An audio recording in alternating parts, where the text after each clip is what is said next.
नमस्कार, स्वागत है आप सबका दिन भर की तमाम बड़ी और अहम खबरों के साथ। मैं हूं कवींद्र। शुरुआत हेडलाइन से। पुराने नोट जमा कराने पर अब कड़ी शर्तें लागू। 30 दिसंबर से पहले 5,000 से ज्यादा नकदी जमा कराने का सिर्फ मिलेगा एक मौका। देरी पर बैंक अधिकारी करेंगे पूछताछ।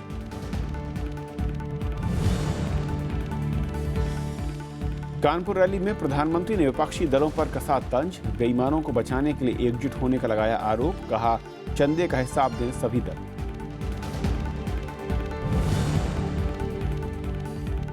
राहुल गांधी ने पूछा, नोटबंदी से पहले जमीन खरीदने का बीजेपी ने हिसाब। अमीरों की कर्ज माफी के लिए गरीबों के पैसे का हो रहा है इस्तेमाल। कहा, देश पर थोपा जा रहा है डिजिटल भुगतान।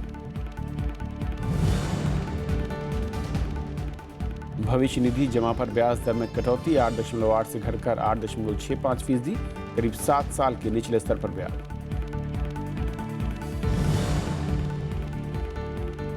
हैदराबाद धमाके में सजा का ऐलान। यासीन भटकल समेत 5 को फांसी। पठानकोट हमले में एनआईए ने मसूद अजहर और उसके भाई को बनाया मुख्य आरोपी।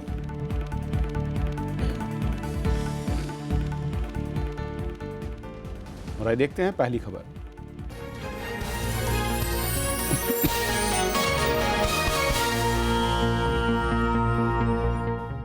उत्तर प्रदेश में आगामी विधानसभा चुनाव को लेकर आज राजनीतिक सरगर्मी तेज हो गई। कानपुर में प्रधानमंत्री नरेंद्र मोदी ने रैली कर नोटबंदी का विरोध करने पर विपक्षी दलों पर तंज कसा। उन्होंने कहा कि बेईमानों को बचाने के लिए विरोधी दल एकजुट हो गए हैं। कानपुर में परिवर्तन रैली में प्रधानमंत्री नरेंद्र मोदी के निशाने पर विपक्षी पार्टियां रहीं। नोटबंदी के फैसले का बचाव करते हुए उन्होंने कहा कि केंद्र सरकार बेईमानों को ठिकाने लगाने में लगी है, लेकिन विपक्षी दल उन्हें बचाने में लगे हैं। प्रधानमंत्री ने संसद नहीं चलने के लिए विपक्षी पार्टियों को जिम्मेदार ठहराया। पूरा महीना संसद चलने नहीं दी। ये संसद क्यों चलने नहीं दी भाई? पार्लियामेंट में चर्चा क्यों नहीं की? राष्ट्रपति के कहने के बाद भी हो हल्ला करते रहे, नारे बुलाते रहे। ये इसलिए करते थे कि जिन मुद्दों पर सरकार चर्चा चाहती थी, इससे वो भाग रहे थे। प्रधानमंत्री ने कहा कि उत्तर प्रदेश में परिवर्तन की लहर नहीं, परिवर्तन की आंधी चल पड़ी है। उन्होंने आरोप लगाया कि प्रदेश सरकार में बैठे लोग ही अपराधियों को शह दे रहे हैं। सरकार में बैठे लोग गुंडागर्दी करने वालों को शह दे रहे हैं भाइयों, तो सामान्य मानवी जाएगा कहां? उसका मकान छीन ले, उसकी जमीन छीन ले, वो जाएगा कहां? भाइयों बहनों, जब तक लखनऊ में सरकार नहीं बदलोगे, ये गुंडागिर्दी करने वाले ठिकाने नहीं लगने वाले। इससे पहले प्रधानमंत्री नरेंद्र मोदी के नेतृत्व में कौशल विकास केंद्र का शुभारंभ किया गया। प्रधानमंत्री ने रैली से पहले प्रदर्शनी का अवलोकन भी किया। Bureau report, Rajya Sabha TV. और उधर जौनपुर में रैली कर कांग्रेस उपाध्यक्ष राहुल गांधी ने नोटबंदी के औचित्य पर सवाल खड़े किए। उन्होंने देश के अलग अलग हिस्सों में जमीन खरीदने पर बीजेपी से हिसाब मांगा। राहुल का आरोप है कि अमीरों की कर्ज माफी के लिए गरीबों के पैसे का इस्तेमाल हो रहा है। साथ ही लोगों को जबरन डिजिटल भुगतान के लिए मजबूर किया जा रहा है। प्रधानमंत्री नरेंद्र मोदी के नोटबंदी के फैसले पर जौनपुर में कांग्रेस उपाध्यक्ष राहुल गांधी ने सवाल उठाया। उन्होंने प्रधानमंत्री पर इस फैसले के जरिए देश के कुछ गिने चुने उद्योगपतियों को फायदा पहुंचाने का आरोप लगाया। 8 नवंबर का जो निर्णय था, वो ना भ्रष्टाचार के खिलाफ था और ना काले धन के खिलाफ था। वो हिंदुस्तान के गरीब लोगों के खिलाफ था, हिंदुस्तान के 99% लोगों के खिलाफ था, हिंदुस्तान के किसान के खिलाफ था, हिंदुस्तान के मजदूरों के खिलाफ था। किसानों की समस्या को लेकर भी राहुल गांधी ने केंद्र सरकार की नीतियों की आलोचना की। उन्होंने कहा, कर्ज माफी के मसले को उठाने के बावजूद प्रधानमंत्री की ओर से कोई आश्वासन नहीं मिला। मैंने हिंदुस्तान के प्रधानमंत्री को कहा, आप हिंदुस्तान के किसान का कर्जा माफ करो। सवाल का जवाब नहीं दिया। उन्होंने एक शब्द नहीं कहा। यह है हिंदुस्तान की सच्चाई। मजदूरों के बारे में नरेंद्र मोदी कहते हैं, पार्लियामेंट में कहा कि ये लोग पूरा दिन गड्ढा खोदते हैं। कांग्रेस उपाध्यक्ष का कहना है कि नोटबंदी से अलग अलग इलाकों के स्थानीय उद्योगों पर असर पड़ रहा है। उन्होंने कहा कि मुरादाबाद, कानपुर और मिर्जापुर में स्थानीय उद्योग तबाह हो गए हैं। डिजिटल भुगतान की समस्याओं को लेकर भी राहुल गांधी ने केंद्र सरकार को घेरने की कोशिश की। ब्यूरो रिपोर्ट के साथ विशाल दहिया, राज्यसभा टीवी।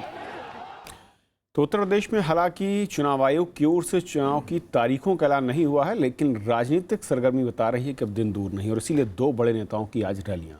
विनोद रघुवंशी हमारे साथ हैं, सलाहकार संपादक मनोज जाला से। मनोज जी, स्वागत है आपका। चुनाव की तिथि नहीं आई, लेकिन दो दिग्गजों की रैलियों से आभास है कि बस किसी भी पल घोषणा होगी। शुरुआत में अगर प्रधानमंत्री नरेंद्र मोदी की कानपुर रैली से करूं, सबसे पहले तो जिस तरीके का कानपुर का इतिहास रहा है राजनीतिक रैलियों को लेकर, उस लिहाज से आज की रैली कैसे आप देखते हैं? नहीं, देखिए, प्रधानमंत्री नरेंद्र मोदी ने 2014 के चुनाव से पहले भी कानपुर में रैली की थी, वो काफ़ी बड़ी रैली की थी। आज भी उनकी रैली थी, काफ़ी लोग आए थे उनको सुनने। और भाषण के मामले में तो प्रधानमंत्री नरेंद्र मोदी का कोई जवाब नहीं, अच्छे वक्ता हैं। लेकिन और आज उन्होंने जो बातें वो संसद में नहीं कह सके, संसद में व्यवधान की वजह से, खासकर नोटबंदी वाले मुद्दे पर, तो वहाँ उन्होंने अपनी सारी बातें रखी और उन्होंने भी कहा कि किस तरह से वो नोटबंदी भ्रष्टाचार और काले धन के खिलाफ है। यानी एक तरह से उन्होंने भी अपने इस फैसले को चुनावी मुद्दा बनाने की घोषणा की। फिर उन्होंने उत्तर प्रदेश सरकार पर भी निशाना साधा, वहाँ के अपराधीकरण और अराजकता का आरोप लगाया। कुल मिला के पूरी तरह से प्रधानमंत्री ने चुनावी रैली की। चुनाव की तिथि भले घोषित न हुई हो, लेकिन समय तो आ गया है ना चुनाव का, और उसी कड़ी में उनकी रैली थी। और लगातार प्रधानमंत्री इसके पहले बहराइच में उनकी सभा को टेलीफोन मोबाइल से संबोधित कर चुके हैं, चूंकि वहाँ उनका जहाज नहीं उतर पाया, हेलीकॉप्टर नहीं उतर पाया था। उसके पहले गाजीपुर में रैली कर चुके हैं, बुंदेलखंड में कर चुके हैं। तो वो जो एक भाजपा का पूरा चुनाव प्रचार है, एक तरह से प्रधानमंत्री उसकी कमान अपने हाथ में ले चुके हैं। और ये भी स्पष्ट हो गया है कि भारतीय जनता पार्टी अब उत्तर प्रदेश में प्रधानमंत्री नरेंद्र मोदी के नाम पर ही चुनाव लड़ेगी। लेकिन उत्तर प्रदेश में जिस तरीके की समीकरण रहे हैं, ऐसा लग रहा था कि विकास का मुद्दा, योजनाएं, ये बनेगा मुद्दा चुनाव में। लेकिन रैलियों से ऐसा लगता है कि नोटबंदी सब पर हावी है, और क्या इसका एक जो डर है वो बीजेपी के रणनीतिकर्ताओं को साफ दिख रहा है? देखिए, ये तो अब स्पष्ट हो गया कि मुद्दा तो नोटबंदी ही बनेगा, क्योंकि मैं भी उत्तर प्रदेश घूम के आ रहा हूँ। भारतीय जनता पार्टी उसको अपनी एक सफलता, अपने एक साहसिक निर्णय, भ्रष्टाचार के खिलाफ, काले धन के खिलाफ एक लड़ाई के रूप में उसको पेश करेगी। अमीर गरीब ये भी कहेगी इससे अमीरों के लिए के निशाने पर लिया है। समाजवादी पार्टी में अखिलेश जो अपने काम को भी गिना रहे हैं, साथ में नोटबंदी के से दौरान हो रही तकलीफों को भी मुद्दा बना रहे हैं। मायावती जी स्वयं जो है नोटबंदी को लेकर के बीजेपी पर और सरकार पर, केंद्र सरकार पर हमलावर हैं। और राहुल गांधी के भाषण में भी आज आप देखिएगा, जिस पर हम अभी चर्चा करेंगे, उन्होंने भी नोटबंदी को ही मुख्य मुद्दा बनाया। उनके पूरे भाषण में नोटबंदी के खिलाफ सारी बातें थी। तो ये तो तय हो गया है कि कानून व्यवस्था, विकास, सांप्रदायिकता, हिंदुत्व, ये सारे जो मुद्दे थे वो गौण हो गए हैं। मंदिर, ये अब मुख्य रूप से नोटबंदी ही इस चुनाव का मुख्य मुद्दा बनेगा। और कांग्रेस, जैसा आपने जिक्र किया राहुल गांधी का, जो हथियार था वहां पर भी नोटबंदी था, उसको लेकर सरकार की आलोचना, सरकार के कदमों की आलोचना। किस तरीके से कांग्रेस की रणनीति दिख रही है? क्या कांग्रेस के लिहाज से, जहां पर संगठन कमजोर था, भले ही कार्यकर्ताओं में उत्साह लाने की पिछले कुछ महीनों में कोशिश हुई हो, नोटबंदी ज्यादा मुफीद मुद्दा दिख रहा है कांग्रेस को, और इस मुद्दे पर उसे लगता है कि बीजेपी को घेर सकती है। लेकिन लड़ाई तो वहां पर कोई दो क्षेत्रीय दलों के साथ भी होगी। देखिए, सबसे दिलचस्प बात यह है कि प्रधानमंत्री नरेंद्र मोदी और राहुल गांधी दोनों ने आरोप लगाया कि संसद में उनको बोलने नहीं दिया जा रहा है। उन्होंने विपक्ष पे लगाया, उन्होंने सरकार पर लगाया, और आज दोनों ने जो है अपनी बात जनता के सामने रखी है। बड़ा दिलचस्प ये है कि एक ही दिन और लगभग आगे पीछे। तो प्रधानमंत्री ने जहां जनता के बीच में अपनी बात रखी, वहीं राहुल गांधी ने भी अपनी बात रखी। प्रधानमंत्री ने नोटबंदी के पक्ष में सारे तर्क दिए, और राहुल गांधी ने नोटबंदी के खिलाफ और जो लोगों को तकलीफें हो रही वो सारे तर्क दिए। अब जहां तक बात आती है उत्तर प्रदेश के चुनावों की, तो कांग्रेस के पास ईमानदारी की बात यह है कि उत्तर प्रदेश के चुनाव में कोई बड़ा मुद्दा कांग्रेस के पास अभी तक नहीं था। एक नारा जरूर दिया था प्रशांत किशोर ने जब कमान संभाली थी कि 27 साल यूपी बेहाल, और उसको लेकर के यात्राएं शुरू हुई। राहुल गांधी की किसान यात्रा शुरू हुई, राहुल गांधी का लखनऊ कार्यक्रम, सोनिया गांधी का बनारस कार्यक्रम काफी अपेक्षाकृत रूप से सफल माने गए। जो कांग्रेस की हालत, खस्ता हालत उत्तर प्रदेश में, उसके मुकाबले वहां काफी कार्यकर्ताओं को उपस्थिति ऊर्जा देने की कोशिश की, ऊर्जा मिली भी उनके कार्यकर्ताओं को। लेकिन उसके बाद अचानक सब ठंडा पड़ गया, सर्जिकल स्ट्राइक हुई पाकिस्तान के खिलाफ, उसके बाद से फिर ये नोटबंदी आया, और एकदम से उत्तर प्रदेश में कांग्रेस की गतिविधियां ठप सी हो गई। अब जब नोटबंदी से जो तकलीफें लोगों को हो रही हैं, और लगातार ये मामला इतने दिन खिंच गया है, और उस शुरू में आप देखिए 15 दिन उसके खिलाफ कोई बोलने की हिम्मत नहीं जुटा पा रहा था। राजनीतिक दल भी खामोश थे। नीतीश कुमार ने तो सीधे सीधे समर्थन कर दिया था। अब जब अभी तक वो स्थिति नियंत्रण में नहीं आई है, और नगद के पैसे की का संकट है, तो एक मुद्दा बनाने की कोशिश कांग्रेस कर रही है उत्तर प्रदेश में। और कांग्रेस ये भी चाहती है, एक तरफ समाजवादी पार्टी से गठबंधन का मुद्दा भी, सिलसिला भी चला हुआ। अखिलेश बार बार कह रहे हैं कि अगर मिलकर लड़े तो 300 सीटें जीतेंगे। कांग्रेस उसको आधे अधूरे मन से डिनाई करती है, फिर लगता है बात हो रही है। तो मतलब बड़ा, लेकिन आज राहुल गांधी के भाषण से एक चीज स्पष्ट हुई है, जिस आक्रामकता के साथ राहुल गांधी ने भाषण दिया है, तो कहीं ना कहीं कांग्रेस जो है उत्तर प्रदेश में दोबारा कमबैक करने की, मतलब चुनाव मैदान में जो बीच में एकदम गैप हो गया था, आने की कोशिश कर रही है। और अगर गठबंधन करना भी पड़े तो वो चाहती है कि समाजवादी पार्टी के साथ एक मजबूत तरीके से बैठ कर गठबंधन हो। ये नहीं कि आपने 20 सीटें दे दी, 50 सीटें दे दी, वो मान ले। तो कांग्रेस अपनी उपस्थिति को मजबूती से दर्ज कराने की कोशिश इसलिए भी कर रही है कि अगर अकेले लड़ना पड़ा तो हम सारी 403 सीटों पर लड़ें, और अगर गठबंधन भी करना पड़ा तो कम से कम सम्मानजनक तरीके से गठबंधन हो। ये एक रणनीति कांग्रेस की बनी है, मुझे लगता है। बहुत शुक्रिया विनोद जी इस पूरी चर्चा में शामिल होने के लिए आपका। तो ये थी हमारी पहली खबर। छोटा सा ब्रेक, और ब्रेक के उस पार कुछ और बड़ी खबरें।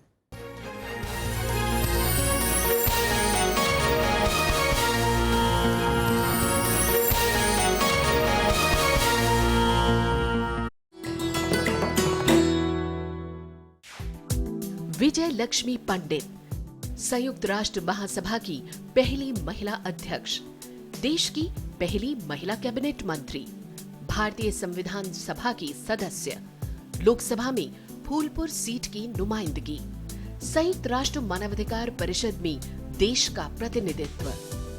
विजय लक्ष्मी पंडित के नाम है उपलब्धियां अनेक। नेहरू परिवार की ये सदस्य है देश की सफलतम राजनीतिज्ञों में से एक।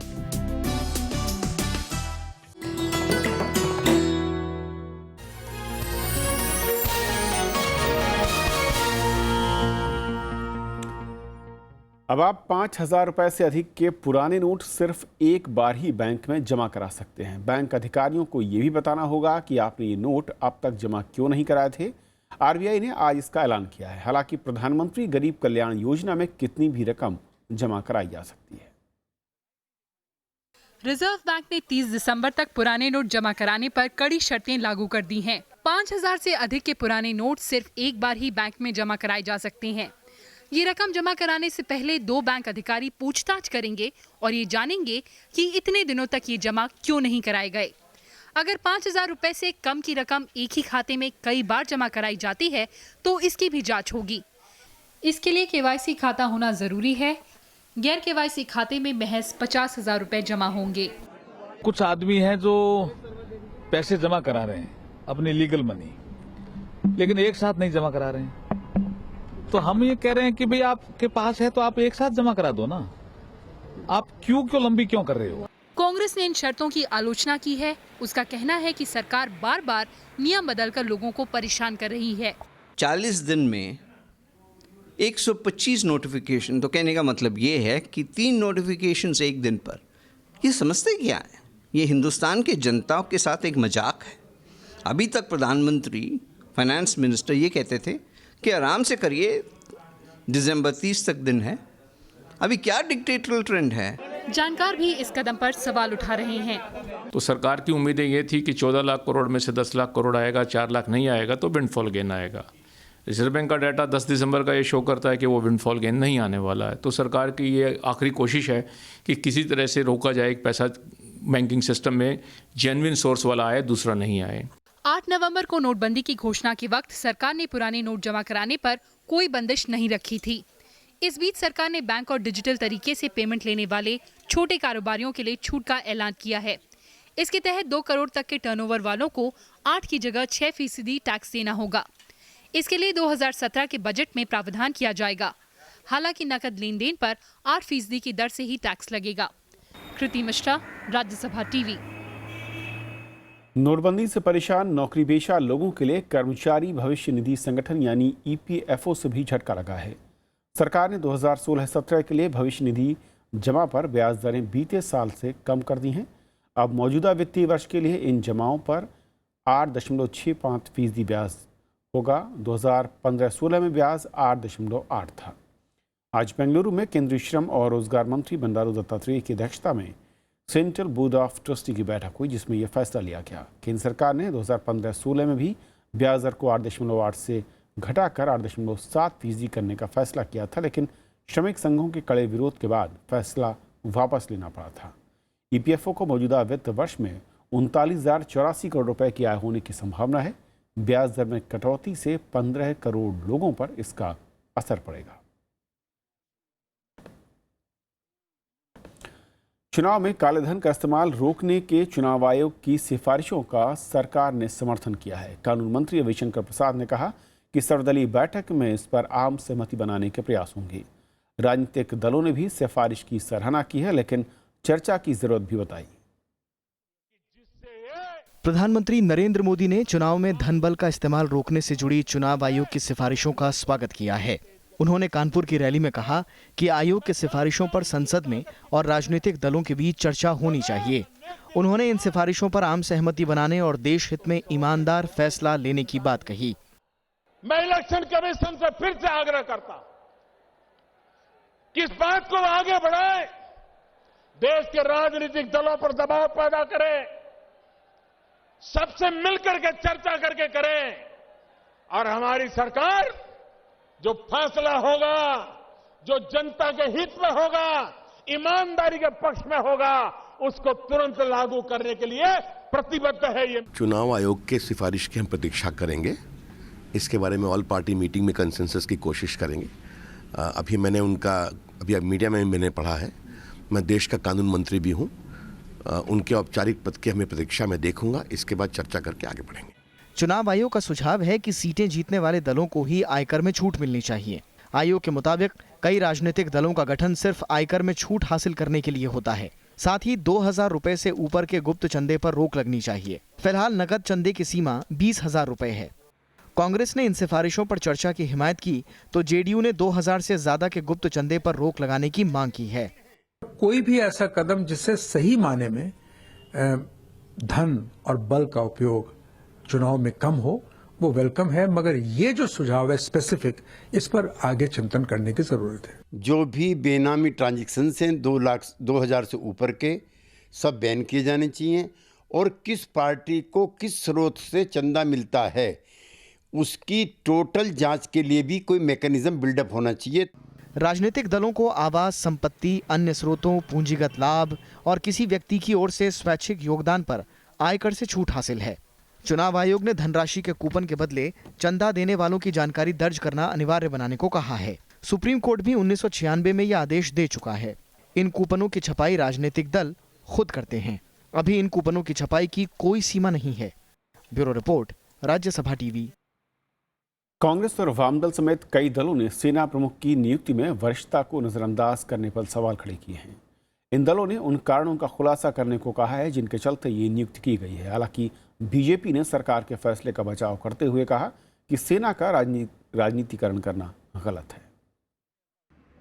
कांग्रेस समेत कई दूसरे विपक्षी दलों ने लेफ्टिनेंट जनरल विपिन रावत को नया थल सेना अध्यक्ष बनाए जाने के सरकार के फैसले पर सवाल उठाए हैं। कांग्रेस ने सरकार से पूछा है कि किस आधार पर वरिष्ठता को नजरअंदाज किया गया। वो जो मौजूदा आर्मी चीफ बनाए गए हैं उनकी क्षमता पर कभी कोई किसी भी तरह का संदेह नहीं है। सवाल ये है कि जो सीनियर लोग थे उनको क्यों नजरअंदाज करके या उनको क्यों साइडलाइन करके ये नियुक्ति की, इसके बारे में सरकार को बताना चाहिए। मोदी सरकार ने इस स्थापित नियम को भंग करके उन्होंने किसी को सिलेक्ट किया है। उस व्यक्ति के बारे में हमें कुछ कहना नहीं है, लेकिन जो नियम को तोड़कर किया है उससे निश्चित रूप पर सवाल उठते हैं। हालांकि बीजेपी ने सरकार के फैसले का बचाव किया है। पार्टी का कहना है कि सेना का राजनीतिकरण नहीं होना चाहिए। जहां तक का आर्मी का सवाल है, कौन आर्मी के चीफ बनते हैं, किसको अपॉइंट किया जाता है, यह सब विषय राजनीति से परे रखने का विषय है। इस पर किसी प्रकार की राजनीतिक रस्साकसी नहीं होनी चाहिए। सरकार ने उप सेना प्रमुख लेफ्टिनेंट जनरल विपिन रावत को नया सेना प्रमुख नियुक्त करने का फैसला किया है और ये नियुक्ति 31 दिसंबर से प्रभावी होगी।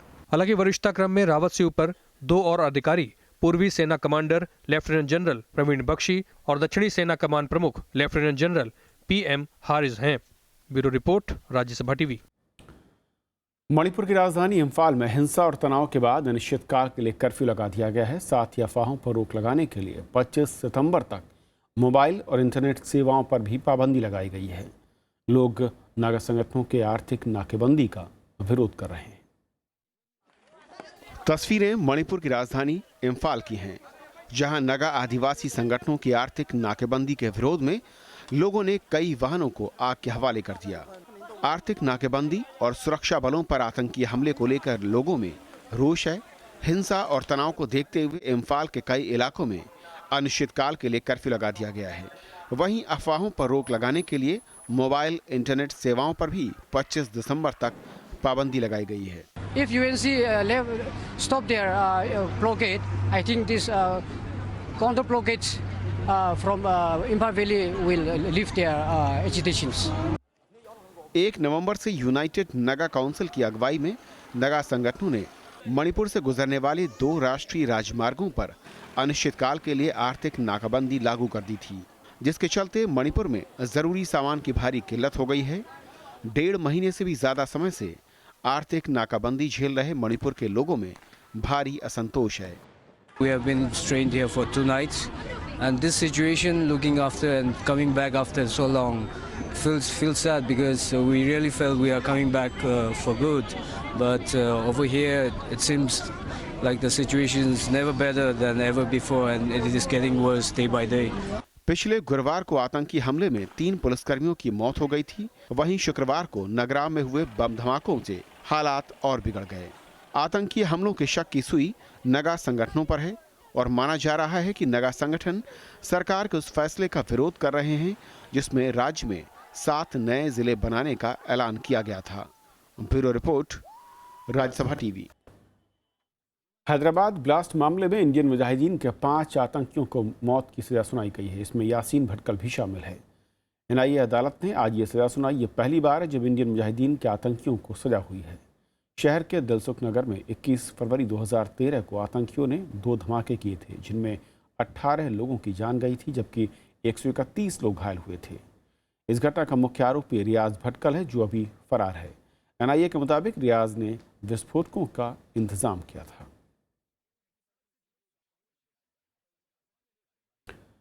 NIA ने पठानकोट एयरबेस आतंकी हमले में चार्जशीट दाखिल कर दी है। पंचकुला के NIA अदालत में दाखिल चार्जशीट में जैश ए मोहम्मद प्रमुख मसूद अजहर, उसके भाई रऊफ असगर और 2 अन्य सहयोगियों को मुख्य आरोपी बनाया गया है।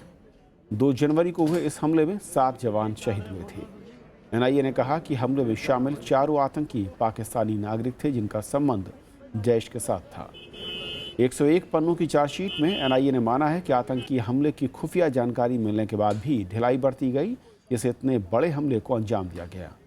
NIA ये भी मानती है कि आतंकी 1 जनवरी को ही एयरबेस के परिसर में दाखिल हो चुके थे।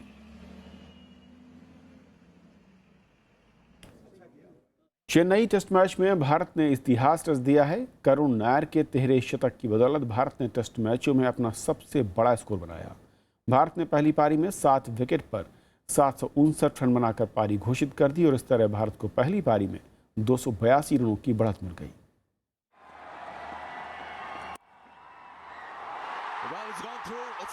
चेन्नई में तीसरा टेस्ट खेल रहे करुण नायर ने इस चौके की मदद से 13 शतक पूरा किया। उनके 13 शतक ने टीम का स्कोर 759 पर पहुंचा दिया। ये टेस्ट की एक पारी में भारत का सबसे बड़ा स्कोर था। इसके साथ ही भारत ने पारी की घोषणा कर दी। इससे भारत को पहली पारी में 282 रनों की बढ़त हासिल हो गई है।